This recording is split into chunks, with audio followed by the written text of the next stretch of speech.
Okay, so first we're going to show you how to utilize this wonderful tool called the pickle packer. It has lots of jobs. Its main job is for smashing your kraut. So in the bowl here, we have beet sauerkraut in the making.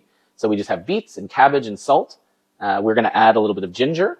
We're not going to get too much into specific recipes here just because there are tons of resources out there. You can check out the Preserving Chef website. You can look at Mason Top's recipe guide if you have it. You could check out the Mason Top's fermentation group on social media. There are tons of resources out there.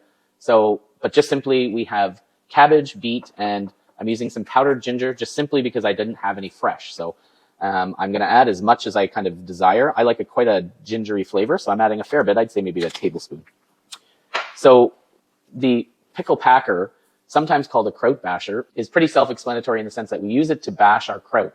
What this does is it uses the salt that's in there to break down the cell wall of the vegetable. Using the pickle packer to smash the cell wall of any sort of kraut that you're going to make really helps the salt get into the cabbage and break down, creating that brine that is incredibly necessary for safe and effective fermentation. So we're going to take our pickle packer tamper and just essentially smash. Like I said, this really helps break down the cell wall of the cabbage, and the salt kind of gets forced in there.